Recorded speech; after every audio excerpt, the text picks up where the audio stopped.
Hey, baby girl. Hi. How are you today? Wonderful. Yes, well, Yeah. you'll notice I'm kicking off the podcast today because I'm going to be the interviewer for at least most of the episode today. So, for once, I'm doing the intro. I'm going to let you rant and ramble Okay. over the course of the next hour. We'll see. Like famous last words. I'm sure I'll interject a few times. I'm sure I'm going to have plenty to say, and I'm sure that there actually is definitely a few things that I want to make sure that I interject with. You want to make sure your voice is heard. Of course. Any updates on anything though before we get started on your topic?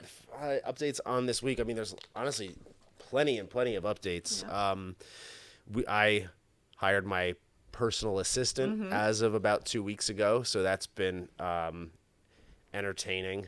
If he's out there probably editing this video right now, and he knows how the last couple of weeks have gone. It's been fun. It's been very, very enjoyable. Can you believe that you have like a personal assistant? I Like know. already like 3 months into like this whole like being your Yeah. own boss. Like you're like, I need a personal assistant. Yeah, it's pretty incredible. That's awesome. I'm blown away by it. I'm thrilled about it. It's been fun. There's a lot that I'm trying to manage all at once right now, and having that extra person to be there to just help with a lot of like the administrative tasks, doing research for me on different things. The way I kind of framed it is at the beginning of the year, I had a bunch of things that I had planned to work on. There was the coaching business, there was this podcast, there was my book, there's like growing that business. So there's like the personal training day to day, and then there's the scaling of the business, and a variety of other things as well. The real estate projects as well that we'll continue to talk about here. We've talked about before, and we'll continue to talk about.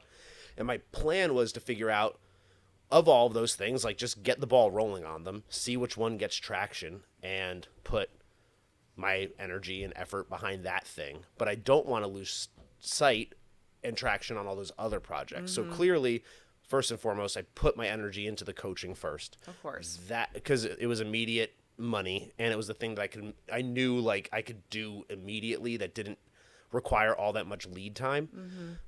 So I put my energy there first and foremost, and then that took off far more successful than I ever could have imagined. I've mentioned that before. So that was awesome, and that's where I continued to put my energy, effort, time, etc. But I still had like the outline for the book and this, and I need help continuing to keep things rolling there. So that's what the personal assistant is helping me with. I have my consultant that's helping me scale the business in a meaningful way, and we have some pretty cool real estate moves happening here. Still a lot up in the air, so we're not going to say too much about that. First off, because I've learned not to tell people about real estate moves, even once You learned your lesson. even once you think they're finalized, they're not. So this is certainly nowhere near final quite yet, but we do have some movement with a few pretty cool updates that, if they work out, will be fantastic. But that's that. A lot of things have to fall into place, but Yeah, I believe that they will. I believe they will too. The universe is working with us. That's 100% right. So And I guess the other fun thing from this week was the eclipse. That was a pretty honestly super powerful moment. do you want to tell your eclipse story? How about your eclipse story? I mean, well, I was working. Yeah. But being in Texas, for people that don't know, like the eclipse like came through, like a total eclipse, like basically through Austin and like Fredericksburg, a little bit west of us. But anyway, so we had full coverage, totality, and it was amazing. It was cloudy, but there was like times when the clouds were parting, and I was able to see that ring, and I was out there with like my coworkers. And it was just fun. And like the energy, people were screaming, and like I was howling at the moon. Like I loved it. And like I went around and like hugged my coworkers, and just people got like goosebumps. Some were emotional. Everyone had a different energy, but it was very exciting. Yeah. It was so cool. I definitely had a different experience. Yeah, a very, very different experience. I'd taken my entire Monday afternoon off because I wanted to watch the eclipse, and I wanted to take mushrooms and go to the park and watch it myself. And I kind of I really didn't know what to expect from the eclipse. I figured it was going to be pretty cool. And ahead of time, you and I were watching YouTube videos about what it means spiritually and manifestation, and portals are opening. Is it good energy? Is it bad energy? Yep. Some cultures see it as positives. Other cultures see it as more like demonic or negative in some ways. I had one coworker who didn't go outside because like she believed that it was like kind of a demonic thing, and she had no interest in seeing it. What I'll say is like it felt really powerful. I wouldn't say it felt negative, but it didn't feel positive. It felt like just intense. And you were also by yourself. I was by myself. Yeah. So I took like more mushrooms. Certainly more mushrooms than I normally do, and certainly more mushrooms than I would ever have taken on a Monday afternoon. That's for sure. They were also penis envy, so they were pretty strong.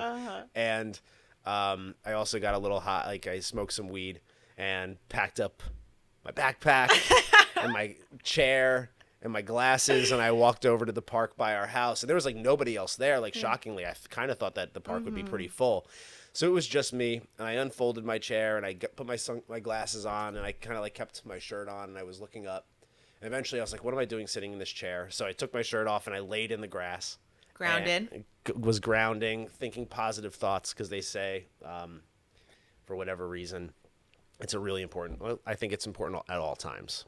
Maybe even more so during an eclipse. At least the same during an eclipse. You should always be thinking positive thoughts. So I was thinking positively and manifesting all the things that I wanted in life. And quite honestly, like I normally, when I'm thinking about manifesting, I'm obviously thinking about a variety of different things. In my mind, I kept trying to actually bring my mind back to like finances and monetary gain and the house, for example, with our real estate stuff that we're working through right now, and the business. And I was thinking about that, but ultimately my mind just simply kept coming back to like people in our life who are doing really well, people in our life who are like trying to, do better for themselves, and just wanted, and that's really where my mind kept settling on, is all those people and just me wishing the best for them, for our family, for our friends, for our acquaintances who we know have like all kinds of, or in all different areas of their life,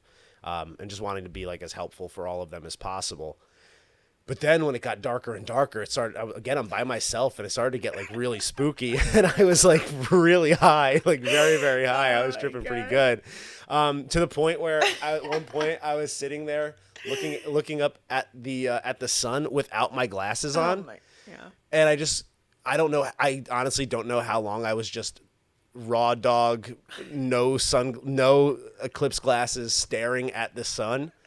And at a certain point I go, oh shit, what am I doing? I can't be looking at the sun like that. And I like kind of freaked out for a couple minutes. You panicked. A little. I did panic a little bit because I had no idea like if I had done like irreparable damage to my eyes. Your panic continued through the night, because then I came home and we went on a walk, and you're like, is it cloudy over there? Does it seem hazy? I can't see it too clearly. I'm like, yes, it's a haze in the air right now. Like I was like absolutely just like raw dogging the sun with my eyes. Zero protection. But it was very cloudy, so I think it was cloudy. I think you were okay. I think so too. I mean clearly I know you're okay. I'm definitely okay. My eyes are working just fine at this point. But how many fingers am I holding up?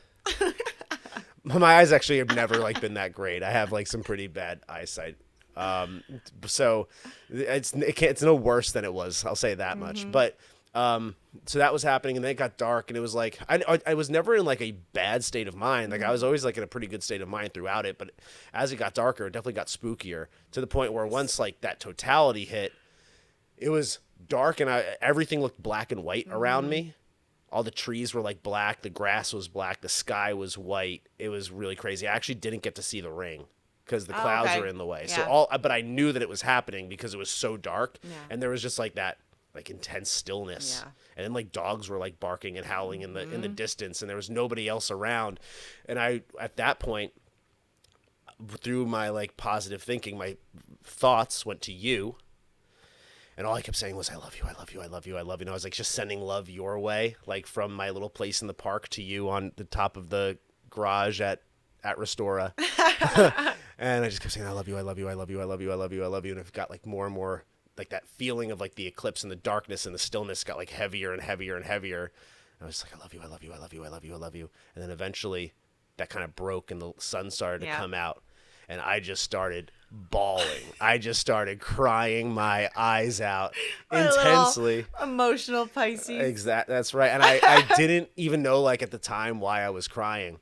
And that happened, and then like a few minutes went by, and I was like, I gotta call Puzzle. So I called you, and I called you. I was crying, And I'm on like such a high. Like I was howling at the moon. I was having a good old time. I was out there partying. Like Yeah. picture like Men in Black, like they're like on the top of like the Seattle Needle, and they're like all like on top of like facing the spaceship, like that energy. Do you remember that scene? No, She's like holding a sign like "Take me with you." That's Independence Day. Oh, Independence Day. Sorry, Yeah, Men in yeah. Black, whatever.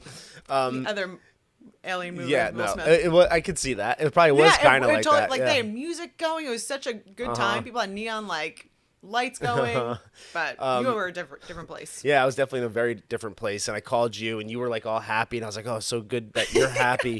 I'm so happy you're happy. And then I hung up, and then I realized, it's too much of like a crazy, high, intense thought for the podcast. Basically, I realized that I'm gonna not say it. I'm just gonna pause there. But pause. I had Keep that for a everyone. pretty like intense, like somewhat of a revelation at that Yeah. moment of like what I was kind of feeling as the eclipse was occurring. The moon was blocking the sun, and then as like the sun started to like reveal itself again, Yeah. I realized like what it felt like to me, and You called me back. I called you back. At this point, hysterically. Now crying. I was, if I wasn't crying hard earlier, now I was like really crying. Like I was like,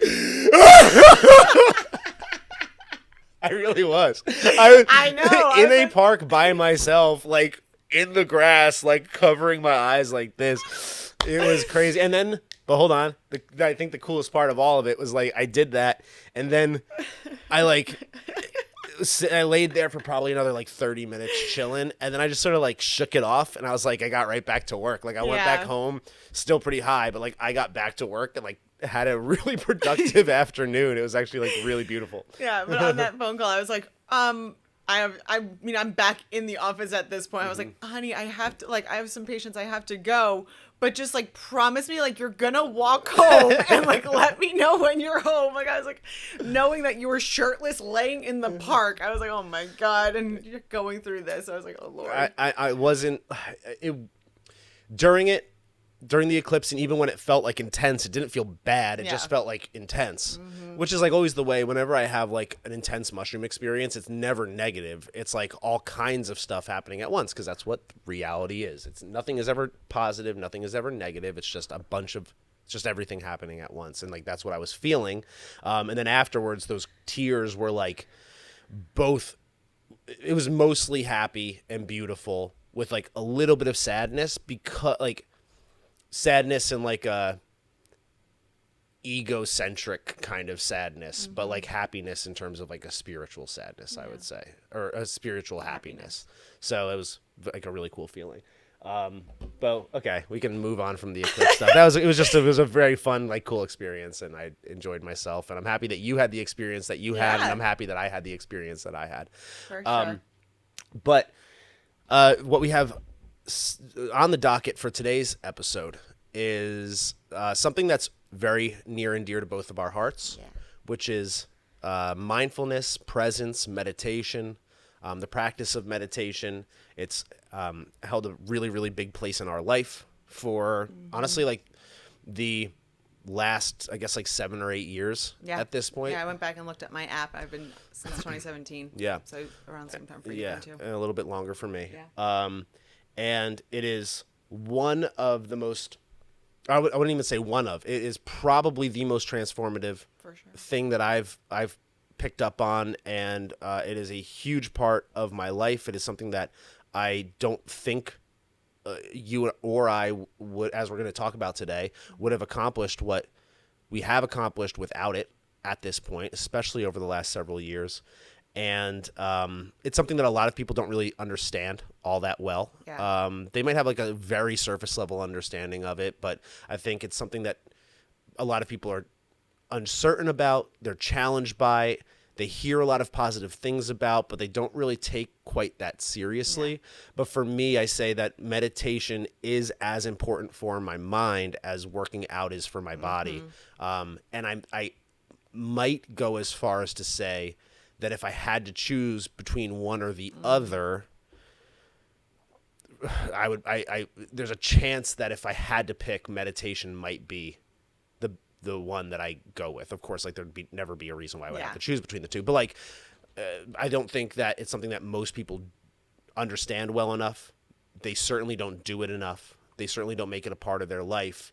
And I think it's absolutely invaluable. And the way that I figured we can discuss it today is to kind of talk about your experience with it, how you started with it, because there was a patch of time there before you started meditating, both in terms of your career, in terms of your physical health, in terms of your mental health, etc. I can see you getting tense right now. Yeah, for sure. I'm like fidgeting and I'm like, oh God, here we go. It was, I would say, like in the past, in other episodes, you've used the term like dark times. And like, if there ever were dark times in our life, like I would say that was probably the darkest. Yeah. Definitively the darkest. And meditation was something that really helped you dig yourself out of that hole and become the person that you are today. And it's been fantastic for, again, both of us. So I guess if you want to, I think it starts with talking a little bit about your career. Now I'll say this, we have a couple episodes where we talked about our career, and I'm not really proud of those episodes because I don't feel like there was like much of a point to it.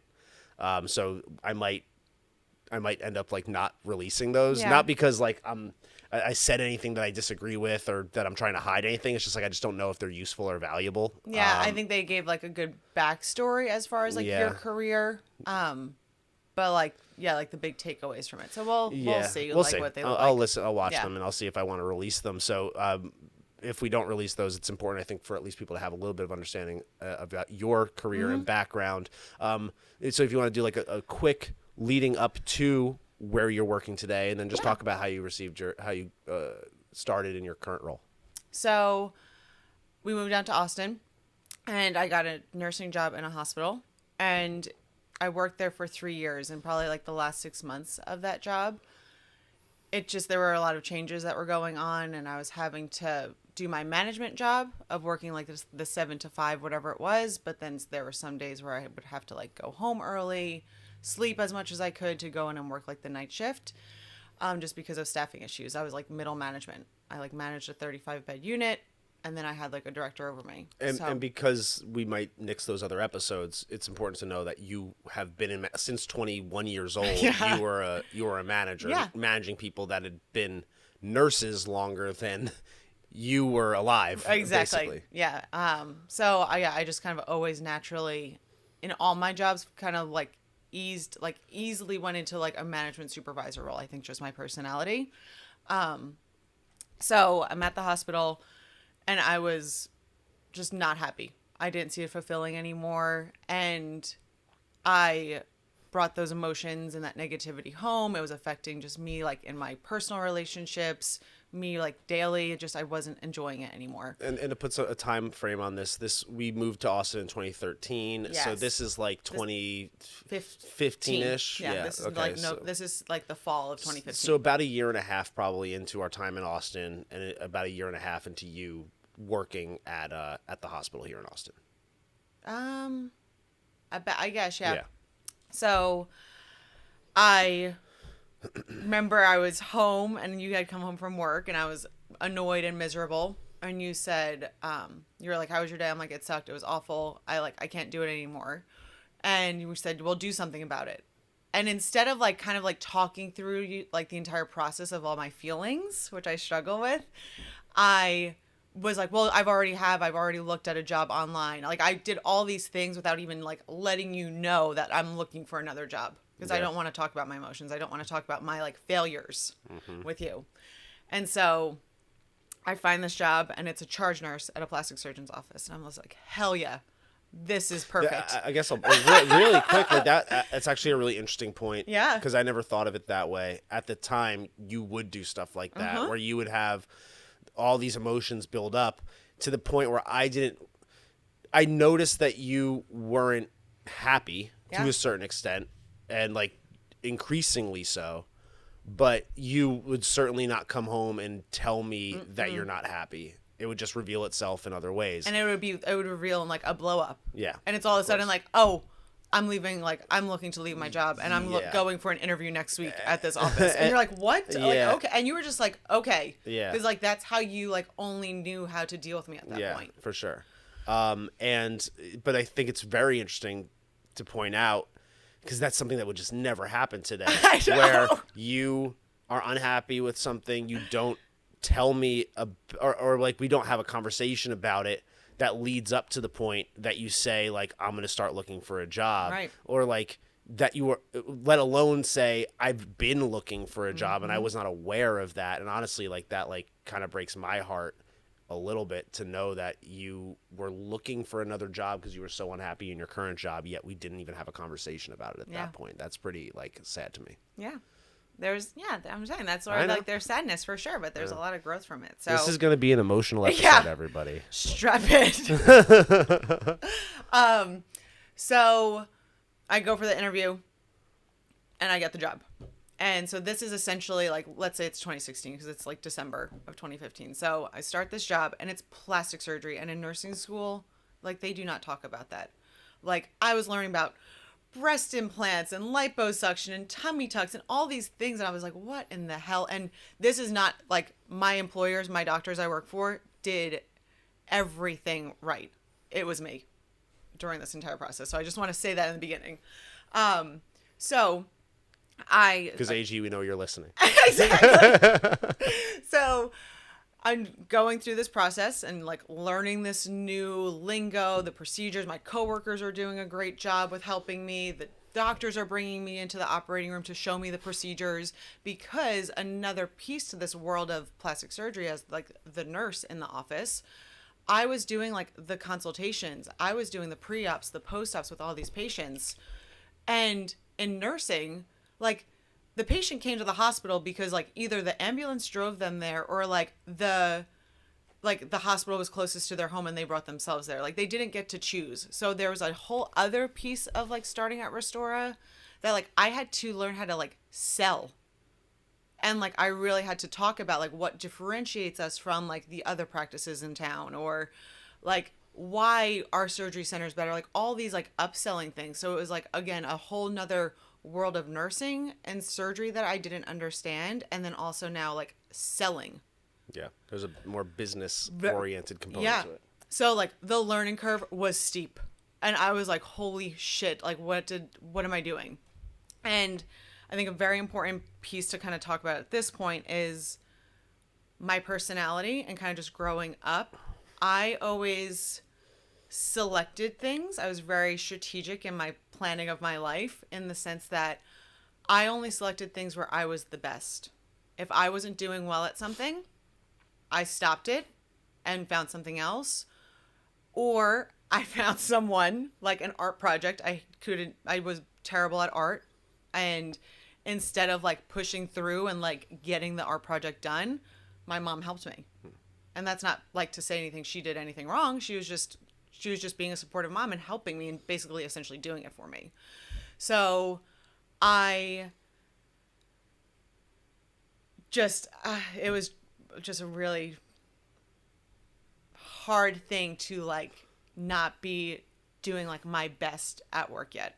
Mm-hmm. And so I'm 6 months into working at Restora, and I'm like, okay, I'm getting the hang of this, like this. And the doctors come to me because they hired me as a charge nurse. And they're like, okay, so like, what are you going to fix? Because they didn't have a nurse like leading the clinic. Mm-hmm. That's what they were hiring me for. They're like, okay, so what do you see? What do you want to work on? Like, what are the projects you're going to take on? The efficiencies? Like, how are you going to make things better? And I was like, well, fuck, I just learned what a tummy tuck was and like how to work through that. And so then again, I'm having these feelings of like not being successful, not being my best, inadequacy. And I'm not telling them to anybody, of course. I'm keeping it to myself because I can't not be the best. So I had like an issue at work where I did mess something up. This is probably, again, like that 6 to 9 month mark. I messed something up, and Dr. Gordon, I love you, and you got very upset with me and had kind of like, we like really disconnected at that point, and I could feel it, and I was like, man, okay, I suck. Then like Dr. Reed was giving me projects and I wasn't doing them well, or I wasn't finishing them, or I was inefficient with it. And again, I just didn't want to admit that.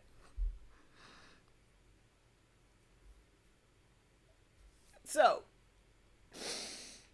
It's okay, Bo.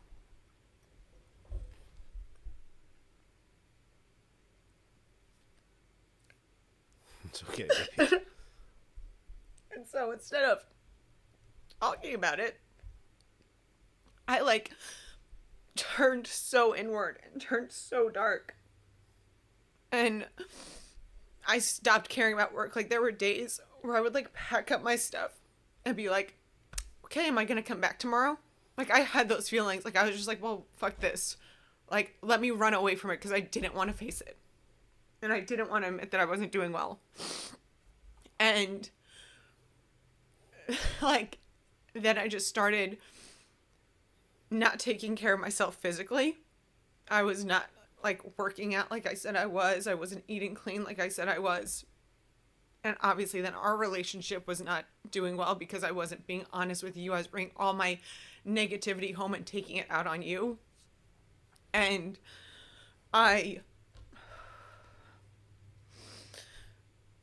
there was one night that I was supposed to be like working out, and you like caught me in a lie. And God, fuck. It's okay, Bo. We can always edit this out. And you caught me in the lie. And I remember seeing like the pain in your face. And you were like, where were you? What were you doing? And like you thought I was like cheating on you. And it obviously all comes out that like I wasn't like the person who I said I was. And that was like one of the points where like divorce was like a real conversation. Because at this point we were married, what, a year and a half? Or maybe? I guess, something like that. But like together at this point also for like over 10 years. Easily. Yeah, well over 10 years at that point. So, and like no one knows the story. Yeah, no, nobody knows the story. Yeah. And so we have literally nobody knows the story. And so we had this huge blow up. And I'm like, fuck, like I have hit, like this is my rock bottom. Like everything is falling apart. And then I have to call my parents. Well, let's pause there for a second, because I want to add a little bit of context in terms of exactly what you're talking about, and add a little bit more detail. The first thing I think is important to keep in mind here is that you were unhappy in your job at the hospital. Yeah. Okay. At the hospital, you're around people who are sick or injured or not doing well. It's usually people aren't in the hospital oftentimes by choice. They're there because they have to be, because they're in poor health for one reason or another, right? It's also a hospital environment, and for anybody who's been to a hospital, they're not like the happiest places to be spending time for whatever, like whether I imagine like as both an employee, as a guest of the hospital, or as a patient of the hospital, or even if you're just like delivering flowers to a hospital, which I've done, actually, in college. It's walking into a hospital doesn't feel good, right? So like by default, like just being in that environment is probably a little draining. Yeah, for sure. There's like burnout, absolutely. Yeah. And then you move to Restora, which is a plastic surgery office. When people are going there, they're happy. Mm-hmm. They're there because they want to be.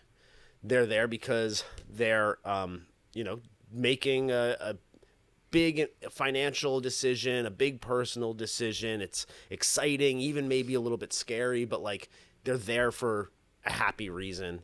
The environment at Restora is awesome. Like the office is beautiful. Yeah. Everybody there is, every time I've been there, everybody seems like very happy and bubbly and like bopping around. It doesn't feel anything like a hospital. Yeah.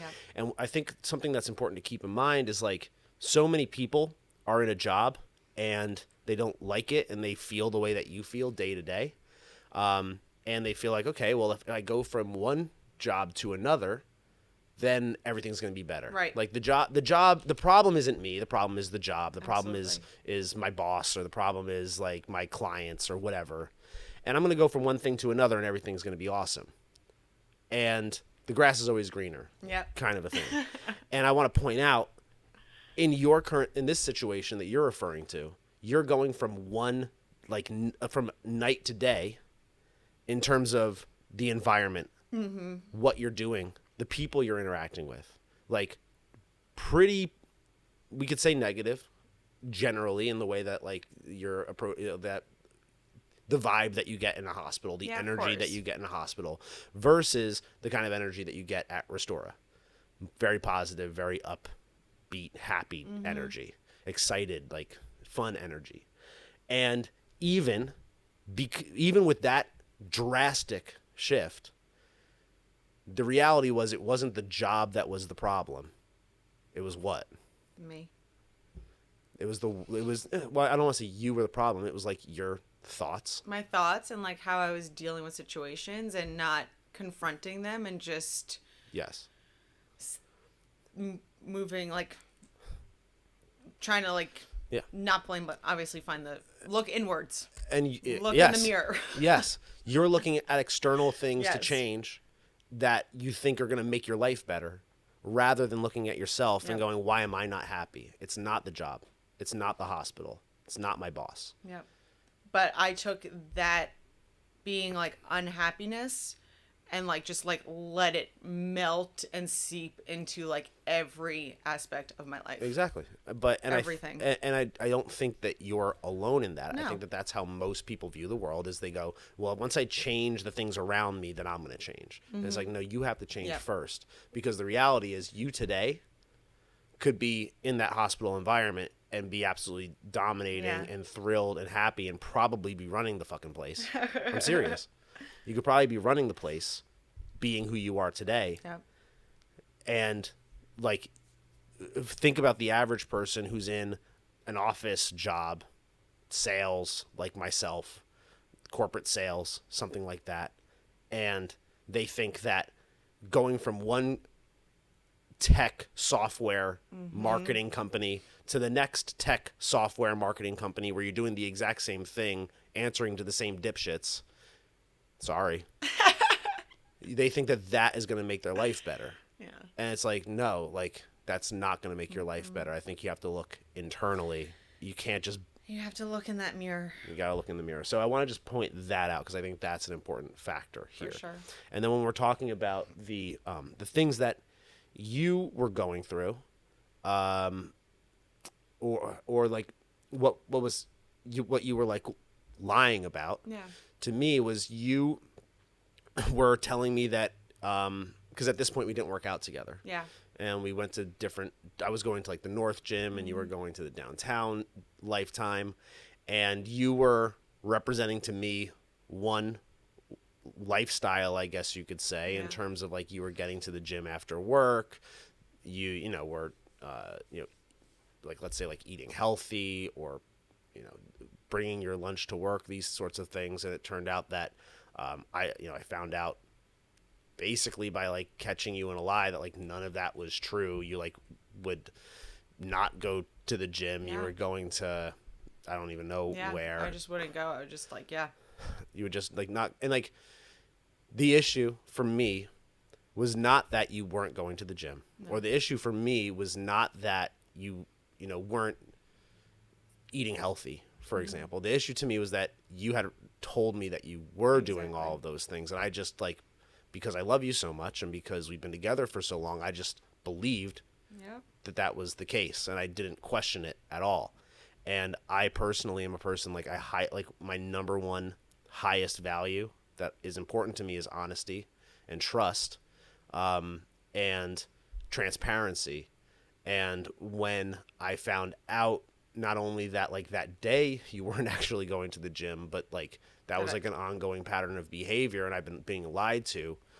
Again, it wasn't that you like weren't working out that was the problem. It was the fact that you were just lying to me, and I had no idea. Like I almost felt like I didn't know what to believe as far as what you had told me. If you were lying to me about that, what else could you be lying to me about? Because again, like those are things that are like kind of important to me, and I believe that they were important to you as well. And it did like, and I know that's gonna make you emotional, but like we're having a real conversation here. Like it genuinely like broke my heart. Like, in a pretty like pretty like intense way, in a way that I wasn't even like I didn't even like know I could like feel that way. Oh, I know. And it was like a very, very sad time. Very, very sad time. So that's just adding a little bit more like detail in terms of like specifically what happened and what I was thinking. And at this point, my career was kind of like on a pretty upward trajectory. Like I was doing really well.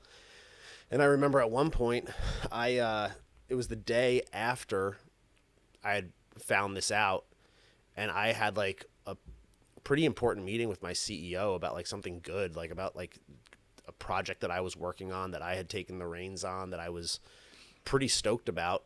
And I remember like being normally in like these meetings and being really on point and really present and really like on fire and bringing a lot to the table. And I remember sitting there in the room with my CEO. It was just me and him, and we're talking about like updating our sales script. Yeah.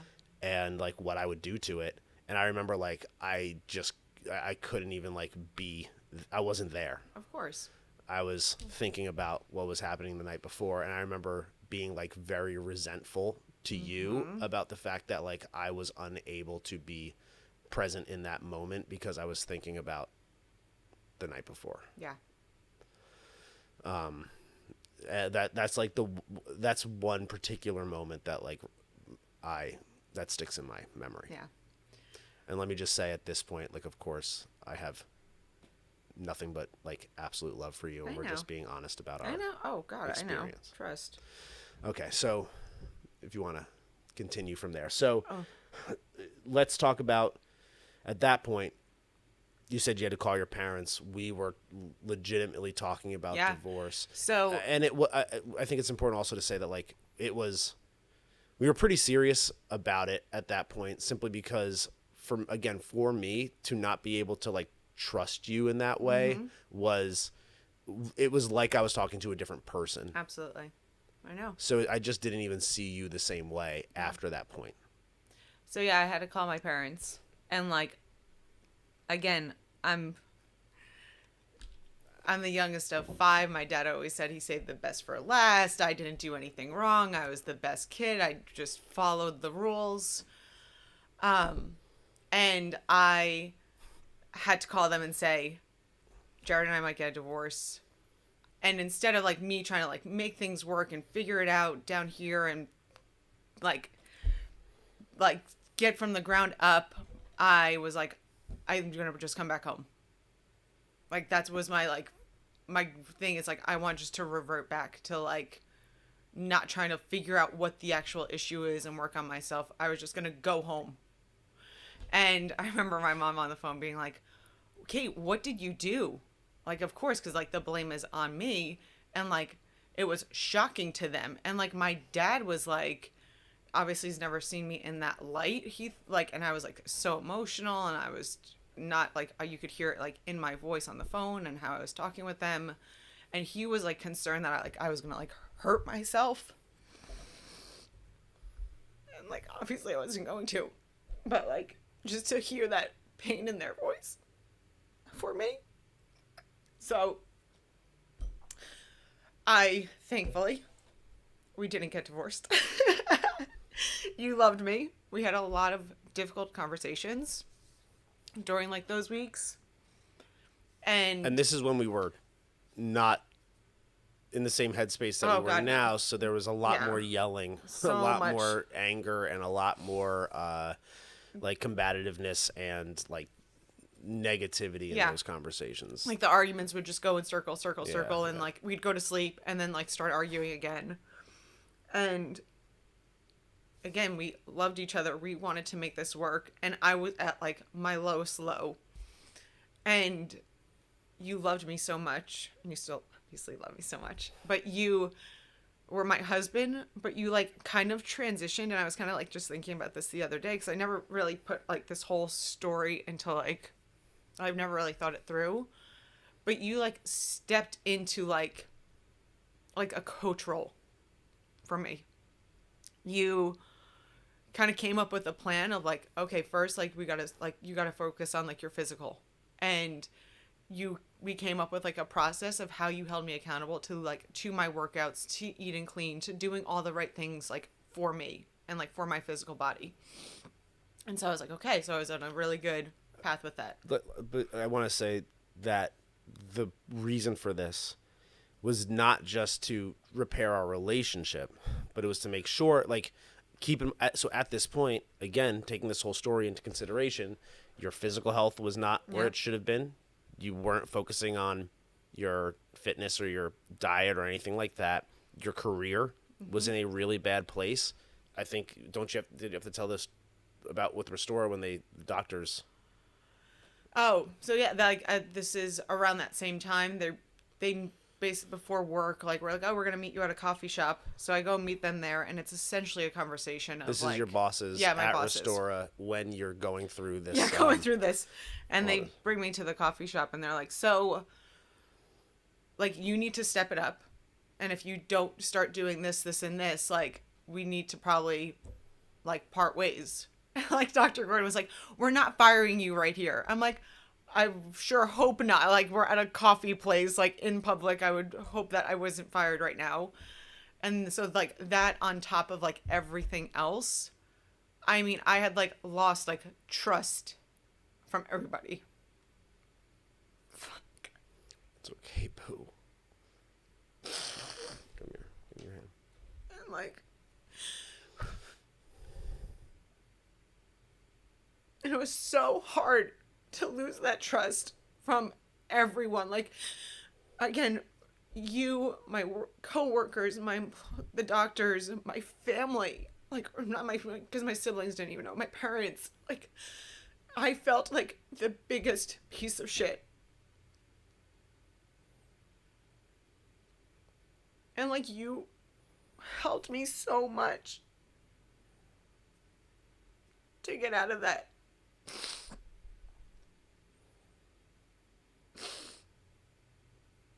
We get out of all this, Boo. I know. And again, you helped me so much to get out of that, like, feeling. And, like, I'm like, okay. So I'm working on my physical.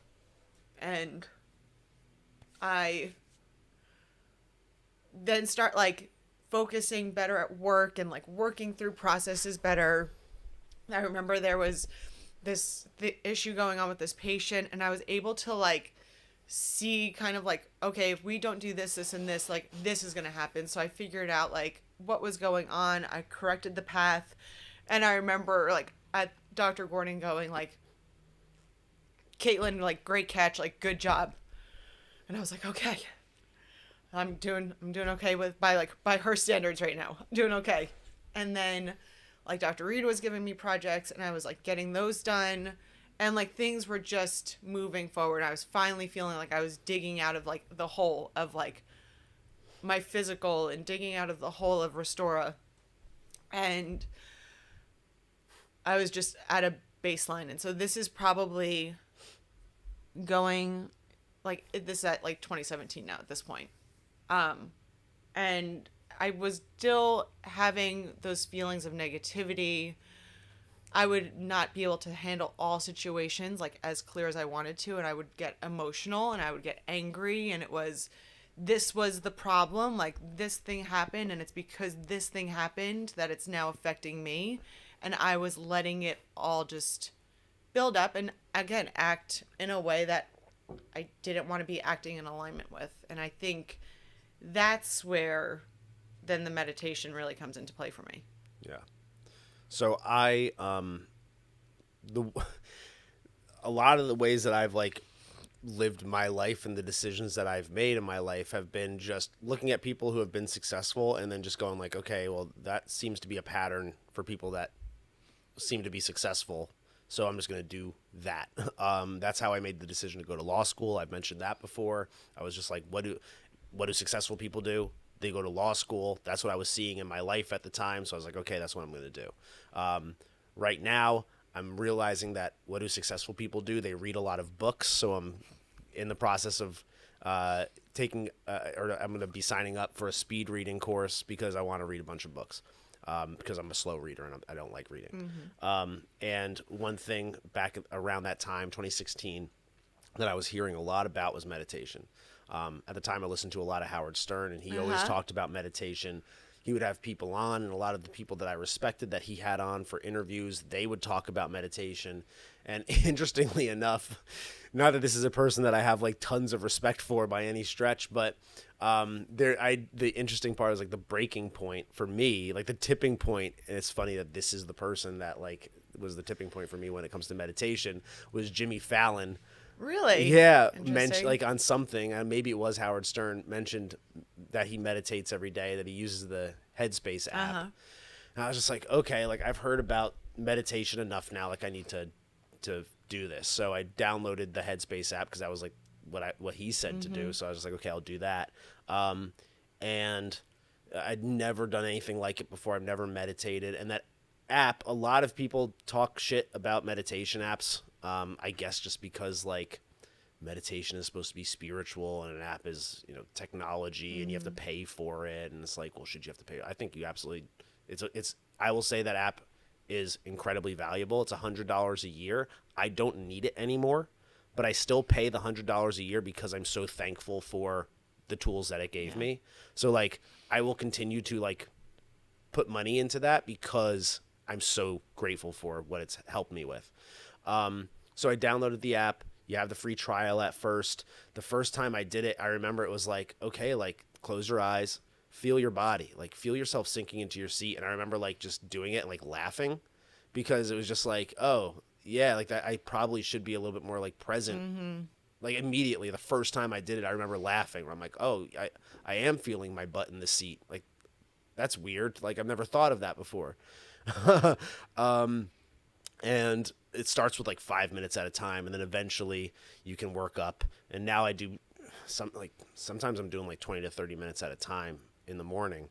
But that's really how I started, was with the app. I would do it after work in my car before going into the gym. That's just like, I forgot you did that. That was like the way that was the time that I found for myself to get it done. And it kind of made some sense. It was like a good transitionary period between like from work to like after work. And I found it pretty useful in terms of like getting my head straight before going into the gym and like giving me like a little bit of like a reset before the gym. And then I was probably doing it. I wasn't being like religious about it at the very beginning. I was doing it when I could. I was doing my best to do it most weekdays. And then eventually I just made it a thing where it's like I have to do it every weekday. And for a long time I was doing it in the evening. More recently, in the last several years, I transitioned to the morning. I'm not going to go through my whole meditation story, but I'll just say like I at first didn't really understand what it was doing for me. And if we have time as we wrap up your story, which we might have time for, I have plenty to say as far as like meditation. We can always go more into detail on meditation because I think it's like you can't just give it 15 minutes. Yeah, it's of course. Such a deep thing. Yeah, absolutely. But at first, I honestly, for the first few years even, I'm not sure I totally grasped what it was doing for me. I just knew that it was doing something. Yeah. I just knew that on days I meditated, I felt different from days that I didn't. And I knew that the more consistent I was with meditating, the better I felt and the more clear-headed I was and the more like I was able to see things like third party and separate myself from what was happening in the moment as opposed to like being like in my head about everything. But I didn't understand like the mechanism by which that was happening probably at first.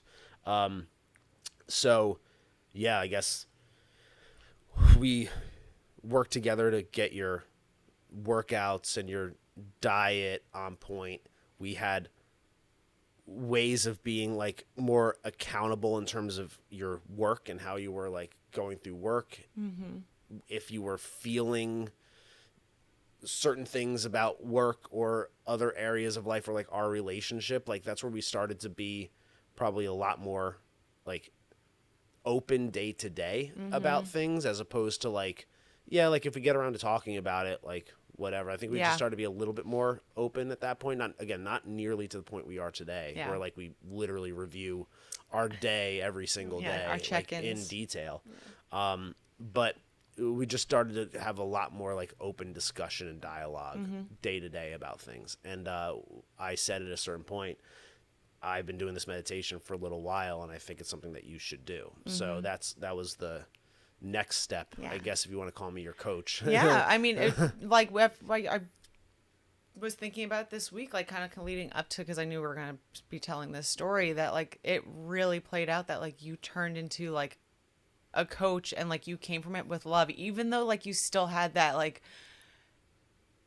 fear and sadness towards me and like that resentment, because like we're going through this because of like where I got to. Like you came at me with like a love that you were like, we're gonna get through this, and like you worked with me on it.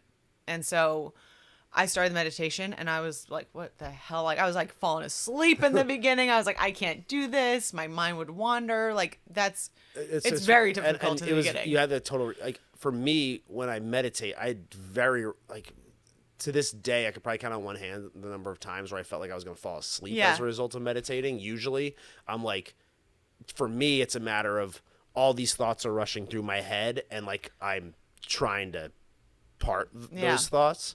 I never feel like I'm like going to just go to sleep and pass out. And you, very early on, I was like, so what do you think? Like, how's it going? You're like, I just feel like I'm going to fall asleep. I was like, I don't feel anything like I'm going to fall asleep. What a weird. So clearly the way our brains work by default is clearly very, very different. Because I'm just like ready to like just shut it off instead of like seeing it and like going through. I was just like, okay, my eyes are closed. Time to go to sleep.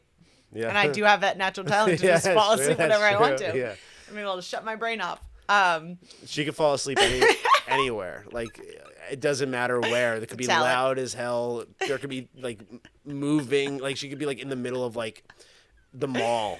I don't know why I choose that example. The mall, yeah. Just like fall asleep. I don't know why I said the mall. So I'm doing the meditation, and I'm getting the process down. And for me, meditation was like a turning point, because I was able to really dial in on like what I was feeling and like what I was thinking. I was able to like process things appropriately. And especially like just for stuff at work, because I would always let that stuff like work affect me and like my emotions. And so if I was going through something and phones are ringing, I'm getting emails, patients need things, like all this stuff is going on, and I was able to just like sit, turn inward, and say like, okay, what is happening? What is going on? Let me prioritize. Let me go into this with a plan and not be reactionary to it. Because my reaction is always like fire and spice and like not coming from it with love. So if I'm able to step back, take control of it, and be very present and know what is going on, and then come up with that plan and attack it, I'm able to do it intentionally, and therefore also do it like out of love and like out of the right thing. And it's just, the meditation has just helped me with everything, like in every situation, not just at work, but my relationships, my being just like out in like community, like everything. Like I just now understand that things in life are going to happen, and like you can't just run away from it.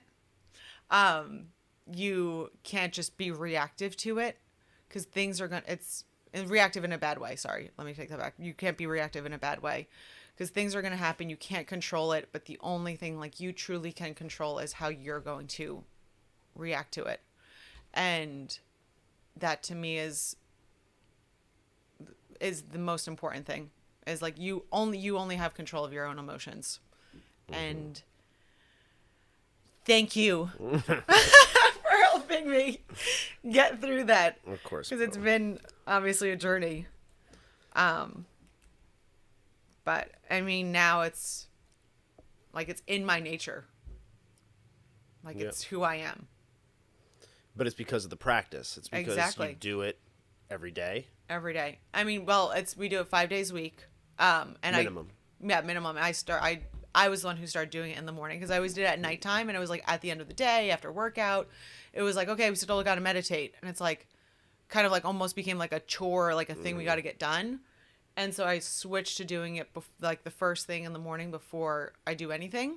I wake up and I go meditate, and it just helps me reset. But then I'm also just using that meditation practice like throughout the day. Like you're sitting at a traffic light, someone's cutting you off, or you're trying to get somewhere and things just don't seem like everything's building up like to be like against you. But if you just kind of change that perspective and look at it in a completely different way, it just is more relaxing, and it's calming, and it's not like you're staying calm during it and not getting emotional. I would get really quick into the your gratitude practice as well, because I do think that was also very important. We'll do that, and then I'll talk a little bit about like my take on meditation and like what I have learned, because I said at first I didn't really understand what it was doing for me. So I think like talking about like now I have a much better understanding of how it's impacted both of us. I think like it's worth mentioning. So then in 2018, I started thinking about more gratefulness, and I think meditation really helps you to be more grateful because again, you are more present, so you're aware of like what's going on and what to be thankful and grateful for. So I was at a store and I found this book, and the cover of the book, all it just said was "Be nice." And for whatever reason that resonated with me. I didn't know what I was going to do with this book or do with this journal, but I was like, I want this. So I bought it because again, my nature was to be emotional and like a more of like a aggressive, passive way. And I found this journal and I just started writing in it back in August of 2018. And I have all my journals still. And I always start out the sentence with, today I'm grateful for. And the first entry was, today I'm grateful for how the vet treated Joy with all her, because of course Joy has all the complications. So I had to bring Joy to the vet, and she was sick as a dog. And they like just the care that was given to her. And it's so like, it's funny now to look at those early journal entries because it's very superficial. Or just like, not superficial, I guess like, surface level.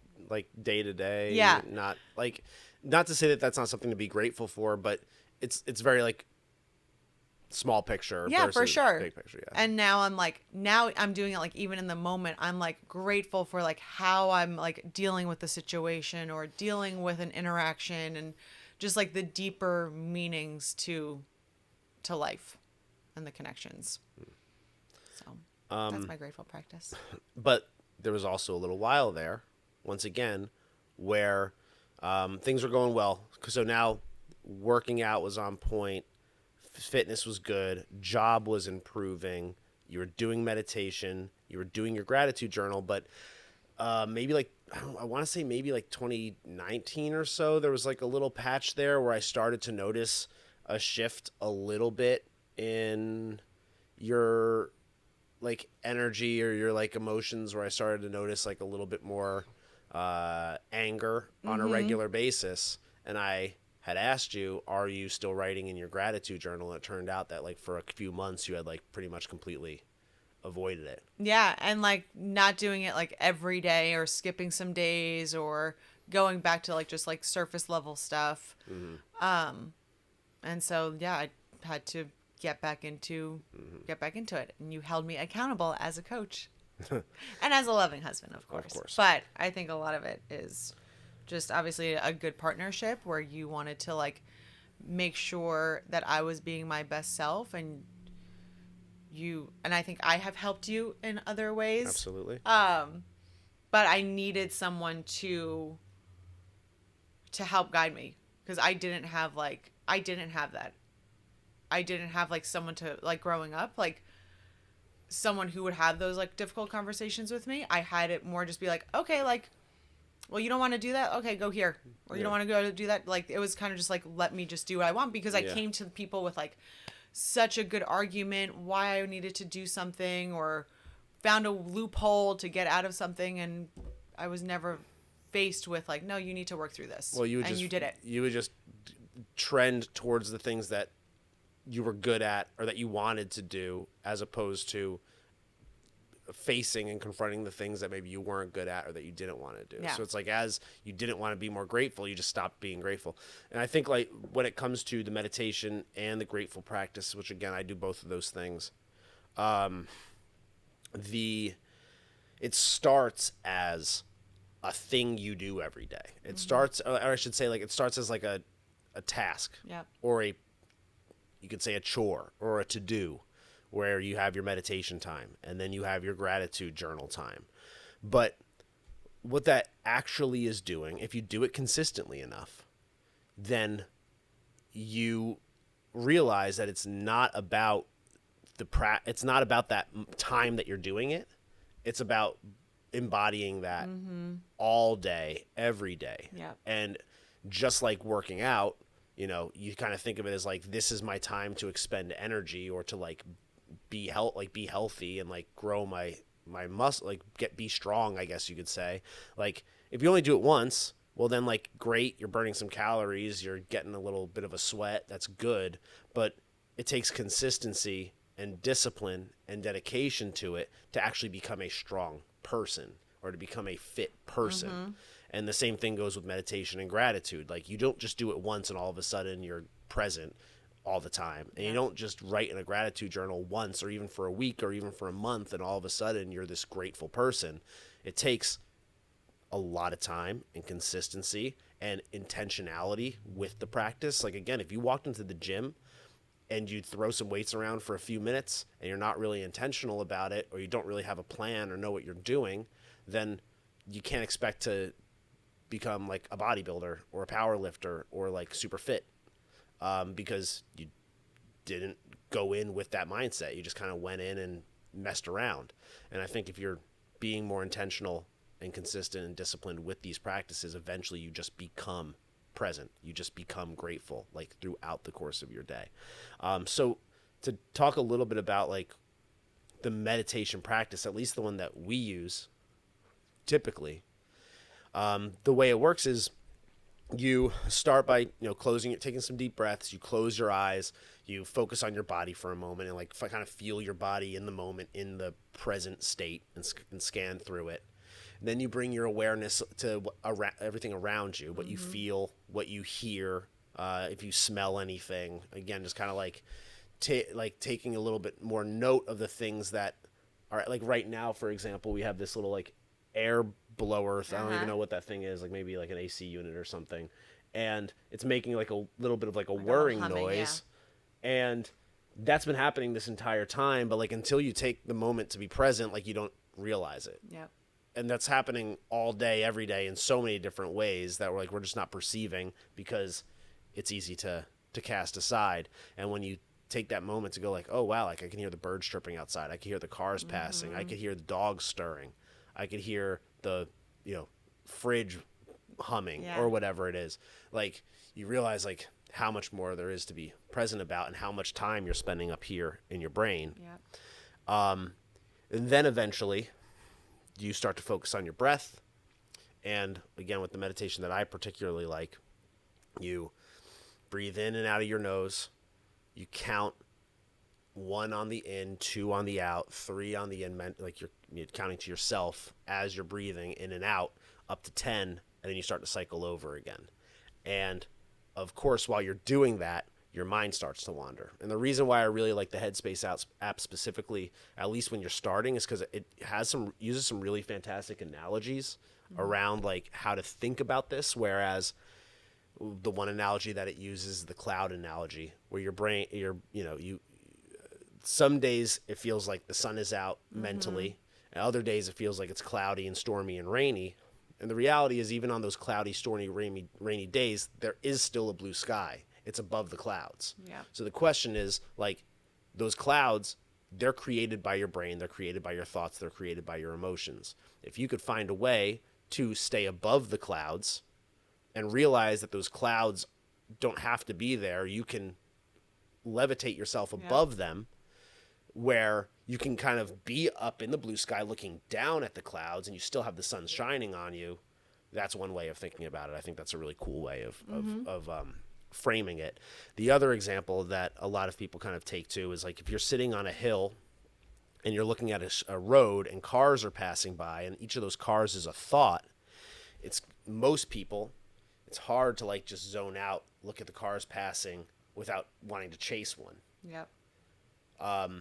But meditation allows you to sit there, observe the cars passing, not judge any of them or like be too enamored or too attached to any single one, and just let them like kind of come and go, because that's what they are. Like your thoughts and those emotions are visitors that are passing through. They're not real. They're only real if you allow them to be real. And you allow them to be real by letting those thoughts and those emotions affect your reactions to things.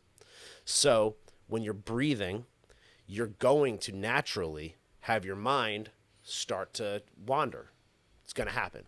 That's the point of this. The point is that your mind wanders. And a lot of times, I've said this on Instagram, people say meditating is hard because their mind is too like chaotic, or that they have all these thoughts get in the way and they can't focus. And it's like, yeah, that's why you need to meditate. I say in one of my reels, I say like, it's like saying that you don't want to lift weights because the dumbbells are too heavy. It's like, that's why you lift weights. The dumbbells are supposed to be heavy. You're supposed to be straining yourself with it in order to make the muscle grow. And in order to sit with those chaotic thoughts flowing through your mind and be able to go, hold on, I understand that these thoughts are flying through my mind. I'm not going to chase any one of them like one of those cars. I'm going to see these for what they are, which are like storm clouds, and I need to figure out how to get above them. That's what the meditating is about. So you breathe in 1, 2, 3, 4. You're focusing on the number. You're focusing on the breath. These thoughts are coming in and out of your mind, and naturally you're going to start chasing them. But the key is to notice when you have chased one and bring it back to your breath. And that's going to happen over and over again. Over the course of 10 minutes, you're going to spend more time chasing your thoughts than you are focusing on your breath, especially at first. Oh, yeah. Especially at first. You're going to be chasing the thoughts. That's not the problem. That's expected. The question is, how long does it take you to bring it back to your breath? And as you continue with that practice, you continue to become more, first off, you notice more quickly and readily when your thought has wandered, and you're able to bring it back to the breath. And then eventually you're able to get through a few breaths without letting your mind wander. And then eventually you're able to get from 1 to 10 without letting your mind wander. But your mind's always going to wander. It always is. And what then, so I actually do want to kind of cover this. And Corey said that we can be here for another like few minutes, so I'm going to cover this. I'm still working on this. I have my 9 stages of meditation that I'm including in my book. I might reduce these down to less. They're probably not going to be called these things. This is like my working like list, I guess you could say. But I have like 9 stages of meditation. I start and I think of it as like thought soup. That's stage number 1. Okay. Where like you're trying to meditate. That's when it's like scary. It's uncomfortable because you're just in your thoughts and you're like, what am I doing? Like these thoughts are annoying. Like I can't focus. I can't just sit here for 10 minutes and do this. Like this is not helpful. And it just is maddening, honestly. For a lot of people, it's like, it can be maddening. And I understand that. But eventually, if you do it long enough, you're going to get to the point where you do notice, okay, like these thoughts that I'm having are actually just my thoughts. And like, you could bring them back to the number. You keep coming back to your breath and coming back to your number. And now you're starting to realize when you're running away with, your thoughts are running away with you. You're not running away with your thoughts. The thoughts are running away with you. And you're getting trapped in them. And then you bring them back. Eventually, you'll be able to separate from your thoughts during the meditation practice. So now, not only are you trying to are you capable of noticing when your thoughts are running away with you and you can bring yourself back to your breath, but you can also say, actually, like that thought isn't helpful necessarily. That's a negative thought. Yeah. You're starting to like make note of not just that there was a thought, but that like, why am I thinking that? That's not something that I should be thinking right now. Like I should be focusing on my breath. And that's like the key to removing what I consider to be your higher self from your head shit. I call thoughts and emotions head shit. People think your thoughts and emotions are like separate. People think of like logic as being one thing and your emotions as being another. It's not. It's all head shit. Your logic just justifies your emotions, and you'll find a way for your logic to justify your emotions. So eventually you start to realize like, okay, think of it this way. A great example is, in most cases, you know what you're supposed to do in a day. Let's say we'll use the gym as an example because that's like a very obvious one. Actually, like I think I have a note here. So you know it's best to go to the gym or get a workout in every day.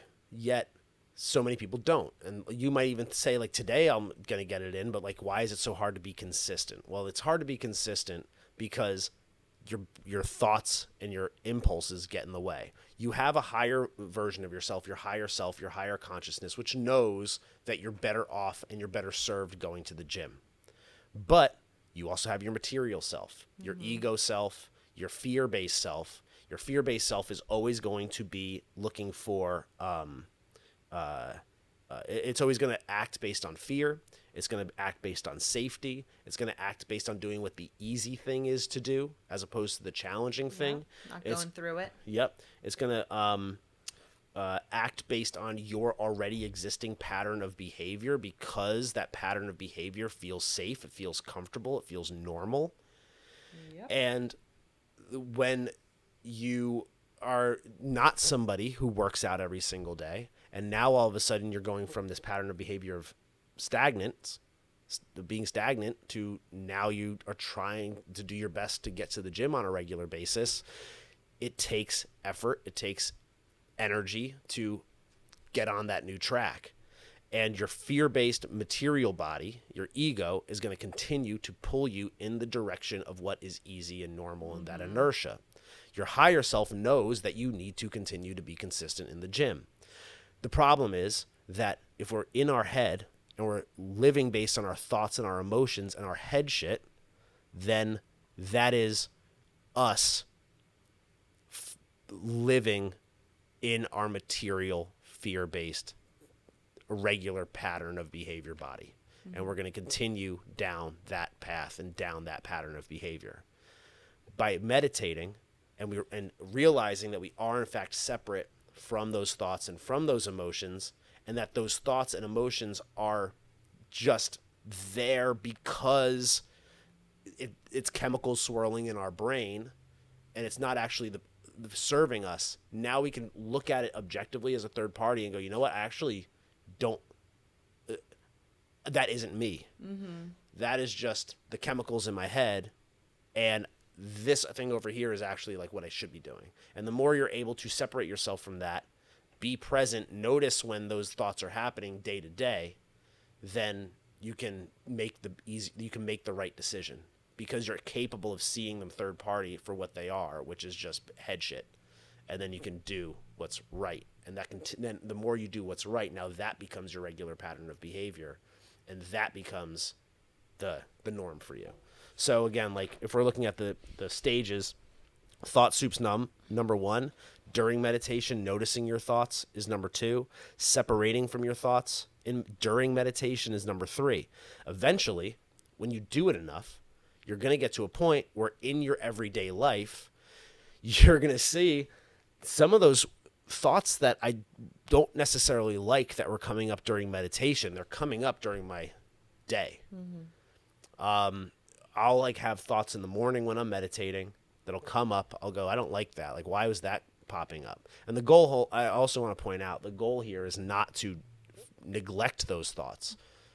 That's they're happening for a reason. They're happening for a reason. It's a separate conversation. You need to be able to reflect and do some introspection around those thoughts.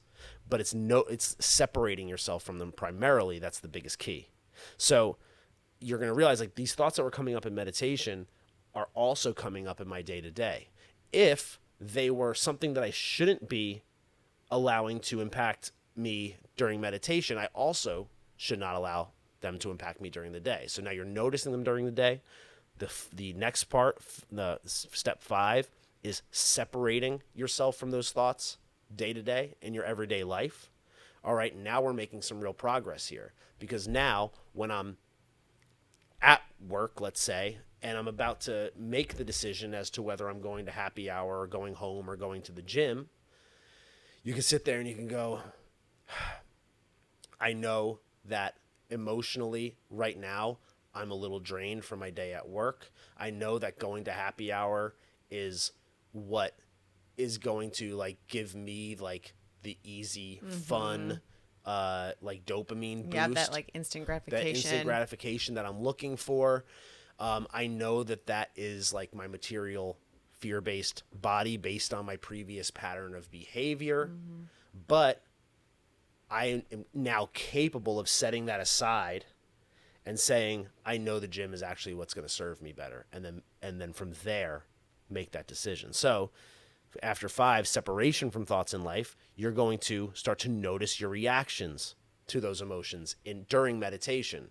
So now, like, rather than just seeing that thought for what it is as a thought and separating yourself from it, you're going to be able to, in that meditation, realize, like, man, that thought doesn't make me feel good, or that thought does make me feel good. Once you're able to do that during meditation, which I think comes a little bit later after the separation in life, at least for me it did, then you're going to be able to notice your reactions and emotions to those same thoughts day to day in your life. Now we're having some real breakthroughs here, because now it's kind of like that thought is not me. I am separate from that thought. It is a recurring thought, and every time I have that thought, I don't feel good. Or every time I have that thought, I do feel good. And that actually could be as dangerous, potentially, as a thought that doesn't feel good. Just because a thought feels good doesn't necessarily mean that it's a positive or good thought. Once you're able to notice your reactions, notice your emotions based on those thoughts that are flowing through your head, the next step, 8, is stopping those impulses and those reactions to those emotional behaviors. So getting a nasty email from somebody, for example, or an email that you're not happy about, a lot of times that immediately causes people to spiral. They'll go, this bitch, I'm going to start like typing this like nasty email back. And I'm just like in that like crazy frantic flow state of type, send. Yep. And then you're like, oh, well, that kind of felt good. But I just don't know if I should have sent that. Like, should I have sent that? And then all of a sudden it becomes like a back and forth war or a text or whatever it is. And it's like, oh, wait, that was an impulse. I wasn't present. I got angry. I didn't like what happened. I reacted negatively. I didn't even like pause myself to filter what was about to be sent back in this person's direction. And now I have caused this situation to become worse. Yeah, you've added to the fire instead of like pulling away and like trying to figure out what the actual issue was. Exactly. Yeah. So once you're able to, again, notice the thought and that emotion welling up, you can actually stop it and go, hold on, I'm feeling these emotions now, these bad emotions. I know what I want to do, which is reply in kind to this nasty email, but maybe I shouldn't. Maybe I should just wait. Maybe I should just think about this for a second. Maybe I should calm down, read this a few times, process how I'm feeling. Maybe I should ask somebody for advice or something. Like, there's so many other ways that you can go about it. And that brings me to the stage 9 of meditation, which is imparting better reactions, or I guess like creating better reactions in everyday life as a result of all those other steps that came before it. Now that you're able to, and the reality is like that alone changes the entire direction of your life. For sure. When you can be present, you can do what your higher self wants versus what your material self wants. If you're able to live in the moment and not be worried about yesterday, or I should say, like, be like regretful of yesterday or worried about tomorrow, and all you're doing is living right now in the present, and you're out of your head and you're in your body and you're in the moment, then like magic just begins to happen on a regular basis. So much of our time is spent in our head worrying or being regretful or being fearful, and and like Eckhart Tolle puts it best in The Power of Now, is like, now is all that there is. Yep. Now is all that matters.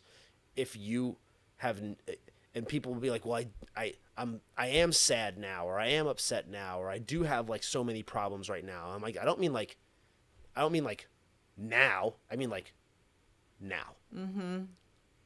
How like, what is wrong right now? Yeah. And like, I think too many people believe that things are wrong when they're not actually wrong. And like, if something is wrong right now, like, you have the power to fix that, and you have the power to fix it based on your reactions. And you have the power right now.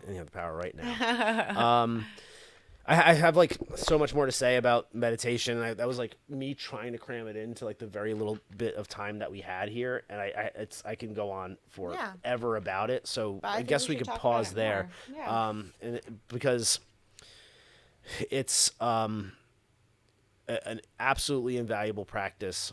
The people think that their life changes based on something that happens to them or something that they learn. Like, there's a new thing, a piece of information that's going to come their way, and all of a sudden life is going to change.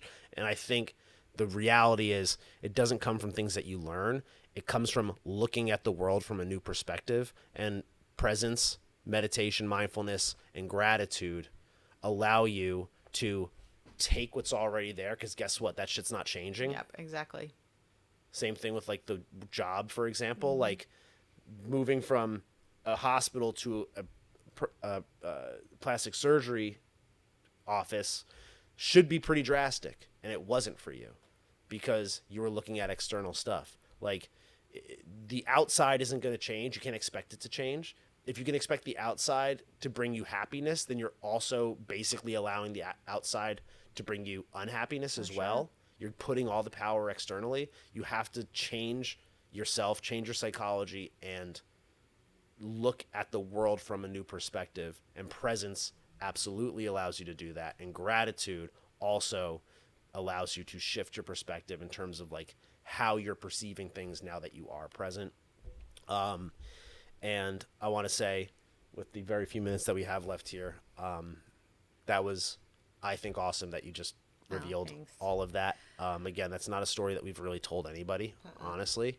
I appreciate you being really vulnerable and opening up and allowing yourself to become emotional. And you've done it such like the growth, like the growth we've both had has been outrageous, but like specifically the growth that you've had over the last 7 years, sure, even over the last couple years, every single day, you're the most impressive person that I know.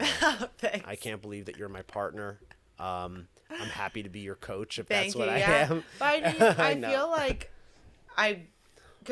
there's this like, I have this feeling, and because people, they tell me it, like, people see me as like perfect, which again, words of affirmation, that's my love language. Like, yes, tell me that. But like, I have like I spiraled. I had a dark like little history there, and people don't know that, and kind of going through it and like sharing that, I think is hopefully will be helpful. And I have a friend right now who's going through stuff that's really dark, and I'm being very honest and vulnerable with her and telling her my experience and telling her the tools that I've used to get out of it. And now like my practices and all the things I have in place to be the person that I am today. And like, that's like what I want to do now, is just like share that and share that knowledge and share that experience, because like it changed me, and it changed like my life, and it changed us for like all the better, and all my interactions and my relationships and just how I see the world. Like, and I'm like beyond, like, happiness is like not even like, it's like beyond that, like how I'm feeling, like, because even if there is something going on that is like, you know, more sad or something, like I just am trying to find like the silver lining in it, and like what I can learn from it, and how I can grow from it. And instead of running away from it. yeah, that was what I was going to say. Yeah. Is it's about confronting it. It's not about running away from it. It's not about, again, like trying to move from one job to another. It's about looking in the mirror, turning it around on yourself and going like, what do I have to fix? Yeah. What's wrong with me? Like, and again, if you're in your head, You're dead. you're dead, baby.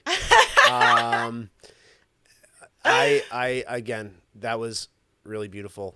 By telling people what you've been through, it helps them. And that was cool to see you like open up like that, in that way. And I just incredibly proud of you. I'm so proud of you. Thank you. For so many reasons. And I love you like crazy. I love you. And thank you for being my coach. I'm your husband, boo. I know you're my husband. Well, number one, you're my husband, obviously, because you wanted to like make it work. But like you stepped into that role that I needed. I needed to have those conversations, and I needed to be like told those things, and that's like really important. And like I'm very grateful that I have that in you. I'm grateful for you. Love you, boo. I love you. All right. Time to end. Bye.